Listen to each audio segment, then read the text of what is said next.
আমার কথা হচ্ছে আমি এখানে বললাম সুন্দর করে এই রাস্তাটা পুরোপুরি তৈরি নাম প্রথম রাস্তায় একটা মধ্যেখানে একটা শেষে লোকে জানবে কি করে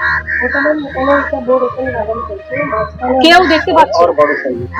বড় বড়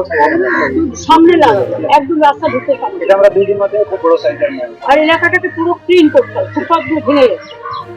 আমি পরিষ্কার করতে বলছিলাম পুরো এলাকা এতদিন টাইম কেন লাগছে 1 মাস হয়ে গেছে আজকে তো তোমরা জানো আমাদের জেলা সফর আছে আমরা জেলা সফর মুর্শিদাবাদ মালদা আলিপুরদুয়ার অনেকগুলো জায়গা আছে অনেক দূরে দূরে দূরবর্তী জায়গা সুতরাং আর এই প্রথম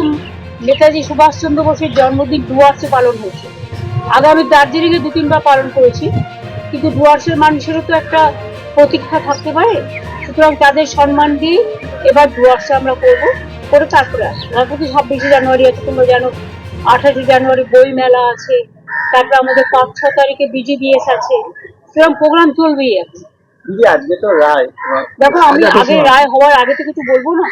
তার ফাঁসির দাবিতে আমি নিজেও মিছিল করেছিলাম সবাই করেছে